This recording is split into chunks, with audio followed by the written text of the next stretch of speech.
a student of Rehan School Online Academy Level 1. Today, my topic of discussion is basically 6 steps to improve your emotional intelligence.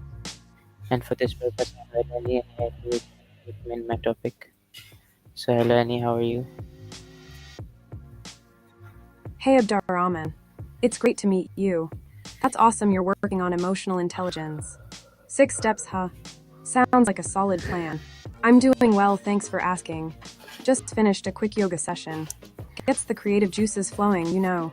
So, you're writing an ad to help with your discussion? That's a cool idea. What kind of ad are you thinking? Like a video, a poster, a social media thing?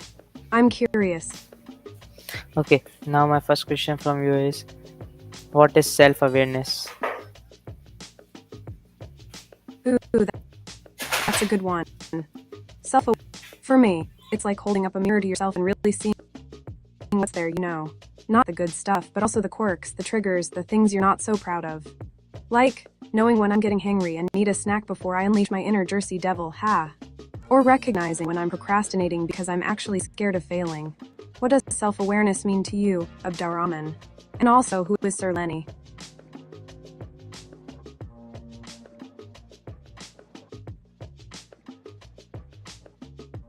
Okay, now my next question is why is self awareness important? Alright, next up. Why does self-awareness matter? Well, if you don't know yourself, how can you improve yourself, right? Like, if I didn't know I get super impatient when I'm stuck in traffic, I'd probably just keep honking and stressing out. But because I do know, I can put on some chill music and try to breathe through it. Sometimes it works. Basically, self-awareness is like the foundation for everything. It helps you make better decisions, build stronger relationships, and handle tough situations with more grace. Why is self-awareness important in your eyes? Yes, you are right. Okay, now my next question from you is can you tell me that Okay, lay it on me. how can we improve self awareness? Okay, how to boost awareness. This is a fun one. Here's what I think. Mindfulness moments. Even just 5 minutes a day to check in with yourself. Like, how's my body feeling? What thoughts are swirling around? Am I clenching my jaw? I do that all the time. Journaling, just brain dumping onto paper can be super helpful. No need to be fancy. Just write whatever comes to mind. Ask for feedback. This can be tough, but ask a trusted friend or family member how they see you. Be prepared to hear things you might not like. Pay attention to your reactions. What makes you angry? What makes you happy? What makes you shut down? Notice the patterns. What do you think of these ideas of the ramen? Have you tried any of them before? And what are some things you do to get to know yourself better? Okay, so yes, of course, you are right. Okay, now my next question from you is can you tell me that um, what is an example of awareness, of self awareness? Okay, I'm on it. An example of awareness of self-awareness. That's a bit tongue twister, ha? I think. Okay, how about this? Let's say I'm in a meeting and someone criticizes my idea. A lack of self-awareness might look like getting immediately to interrupting them and arguing my point without really listening. But with it, I might notice that my heart rate is up and I'm starting to I recognize that that's a sign I'm feeling insecure about my idea. So instead of reacting, I take a breath, acknowledge their point, and ask clarifying questions, understand their perspective better. The self-awareness is recognizing the physical and emotional signs within me, and then choosing a more thoughtful response. Does that make sense? What do you think, Abdurrahman?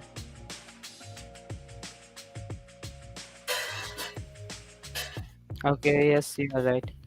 Now my next question from you is which daily habit help in self awareness? Alright, Abdurrahman, let's talk daily habits for self-awareness. Here are a few ideas. Morning reflection. Before you even get out of bed, take 5 minutes to think about how you're feeling. what your intentions are for the day, grateful for. Mindful breathing. Throughout the day, take short breaks to focus on your breath. Notice how it feels in your body. This can help you tune into your physical and emotional state. End of day review. Before bed, think about what happened during. What did you do well? What could you have done differently? What did you learn? Digital detox. Spending less time scrolling and more time just being with yourself can make a big difference. Which of these habits do you think you could realistically incorporate into your daily routine? Abdurrahman. Or do you have any other ideas? Okay, now my next question is, how does feedback help in self-awareness? Okay, Abdurrahman, let's dive into how feedback helps with self-awareness. Think of it this way. We all have blind spots. Don't see about ourselves, even when they're super obvious to everyone else. Feedback is like someone shining a light on those blind spots. Like maybe I think I'm a good listener, but my friends keep telling me I interrupt them. That feedback helps me realize I need to work on actively listening and not jumping in with my own thoughts all the time. Of course, get feedback from people you trust and who have your best interests at heart. And it's okay to not agree with say, but it's definitely worth considering. What's your experience with getting feedback, Abdurrahman? Um, yes, you're right. My next question is, what is one way to identify your emotion? Okay, Abdurrahman, one way to identify your emotions, Here's what comes to mind. Pay attention to your body. Seriously, emotions often show up as physical sensations. Like when you're anxious, your heart might race, your palms might sweat, or your stomach might feel all twisted up. When you're angry, your jaw, your face might flush, or your muscles might tense up. A moment to check in with your body. Are you feeling any unusual sensations? If so, try to connect them to a specific emotion. It takes practice, but it can be super helpful. Does that resonate with you? What other ways do you identify your emotions? Yes, you are right. Now, Awesome. now my next question from you is, can you tell me that why should we observe our emotions without judgment? Okay, Abdurrahman, this is a really important question. Why observe our emotions without judgment? Because judging our emotions is like adding fuel to fire. If I'm feeling sad and then I'm feeling myself, I shouldn't be sad. I'm so worse. When we observe our emotions without judgment, we create space for them to just be.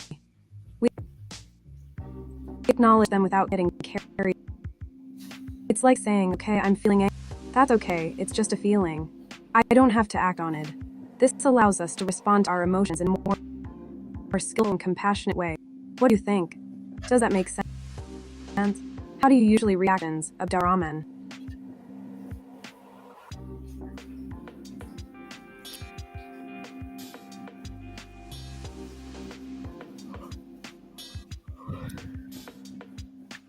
Yes, you are right. Now my next question is, can self-confidence be learned? Okay, Abdurrahman, can self-confidence be learned? Absolutely, I think of self-confidence like a muscle. The more you use it, the stronger it gets. It's not something you're just born with. It's built over time through experiences, challenges, and self-compassion. Think about it. You try something new. Every time you overcome a fear, every time you stand up for yourself, you're building your self-confidence.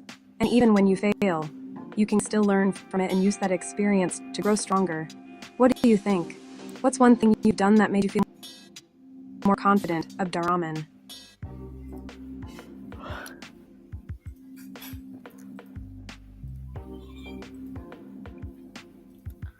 Okay, so yes, of course, you are on the right way. Okay, now my next Ha, question from you is, can you tell me that what is self-regulation?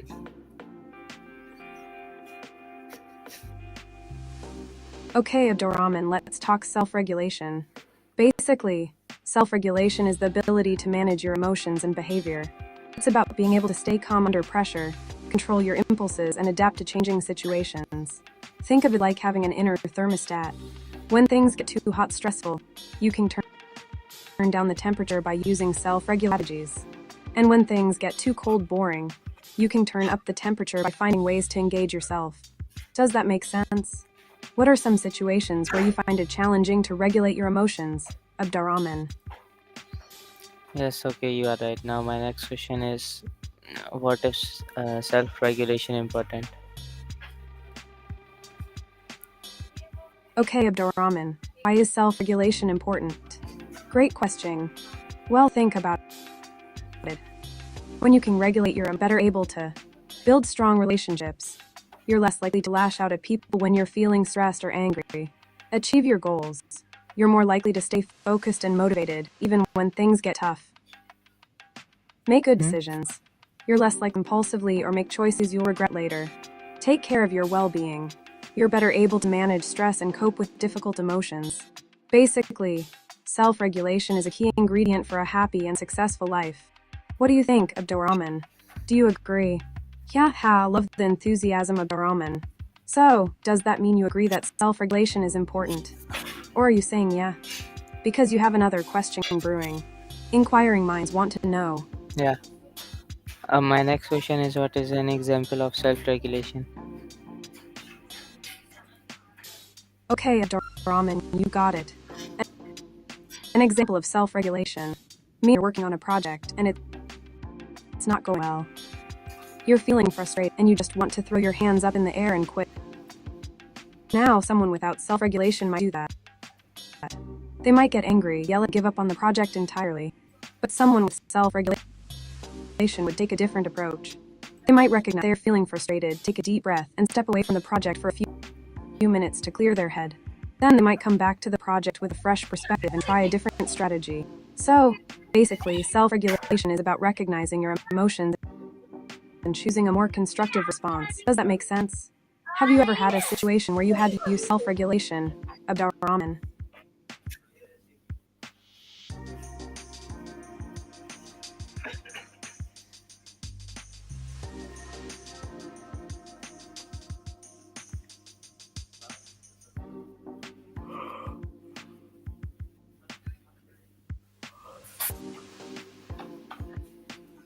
Okay. My next question is what is a technique of self regulation? Alright, Abdurrahman, let's dive into self-regulation techniques. There are tons of different techniques out there, but here are a few of my favorites. Deep breathing.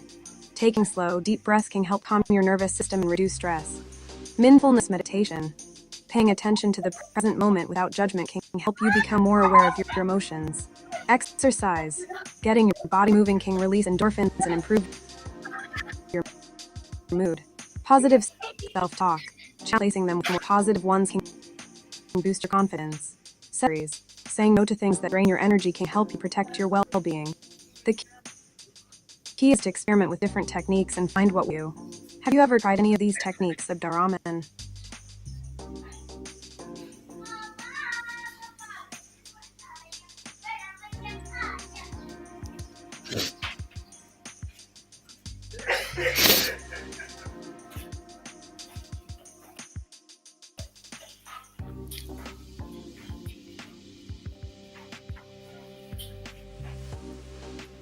Okay, so my next question is what is how does exercise help with self regulation? Abdurrahman, excellent question. How does exercise help with self-regulation? Think of it this way. When you exercise, your body releases endorphins, which have mood-boosting effects. It's like a natural little happy pill. But also, exercise helps to reduce stress hormones like cortisol. So basically, exercise helps to keep both happy and calm. On top of that, exercise can help you feel more grounded and present in your body. It's a great way to release pent-up energy and tension. And let's be real, after a good workout, you just feel more confident and capable. That can definitely help you regulate your emotions in challenging situations. Do you have a favorite way to exercise, Abdurrahman? Okay, my next question is What is emotional flexibility? Okay, Brahman, what is emotional flexibility? Emotional flexibility is like being a mental gymnast. It's the ability to your emotional responses to different situations. Instead of getting stuck in one emotional state, you can shift gears and react in a way that's appropriate and helpful. For example, if you're feeling angry, you might choose to take a deep breath and calmly express your feelings, lashing out.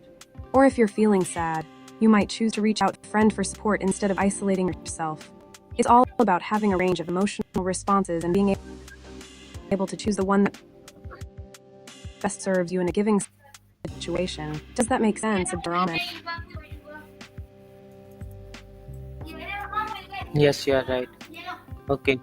So my next question from you is, how can we manage negative emotion? Okay, Abdurrahman, how can we manage negative emotions? This is a big one. Here are a few strategies that I find helpful. Acknowledge it. Don't try to suppress or ignore the emotion. Just say to yourself, okay, I'm feeling angry right now. Identify the cause. What triggers emotion? Understanding cause can help you address the underlying issue. Challenge negative thoughts. Are your thoughts making the emotion worse? Try to reframe them in a more positive or realistic self-compassion. Be kind and gentle with yourself. Remember that everyone experiences negative emotions. Take action. Do something that helps you feel better. This could be anything from exercising to listening to music to talking to a friend. What do you think, Abdomen? Do you have any go to strong negative emotions? No, I don't think so. Okay. So my next question from you is, can you tell me what is a simple self-regulation practice? All right, Abdomen, a simple self-regulation practice. How about this? The 5-4-3-2-1 grounding technique. This is a super effective way to bring yourself back to the present moment when you're feeling overwhelmed. Here's how it works. 1. Acknowledge. Say, okay, I'm feeling overwhelmed right now. Cameras only as in I should only use cameras. Okay. I'm not sure I Okay. am. So my next question from you is, what is Okay, motivation in emotional intelligence? okay, Abdurrahman, let's talk motivation and emotional intelligence. So, motivation is what drives you to achieve your goals. It's the fire that gets you out of bed in the morning and keeps you going even when things get tough. And emotional intelligence is your ability to understand and manage your own emotions, as well as the emotions of others. When you combine motivation and emotional intelligence, you get a powerful combination.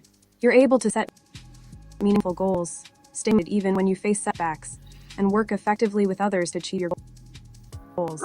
For example, some emotional intelligence might be able to motivate their team by understanding their individual needs and providing them to succeed. Or they might be able to overcome a personal challenge by managing their emotions and staying focused on their goals. Do you have any personal goals that you're working towards right now, Abdurrahman?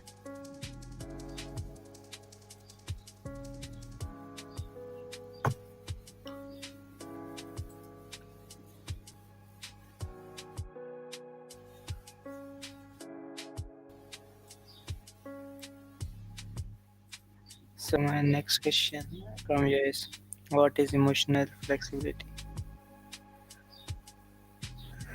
Abdurrahman, we actually talked about emotional flexibility already. Remember, it's like being a mental gymnast, adapting your emotional responses to different situations. Is there something specific you'd like to know about it? Or did you want to move on to a new topic? Okay.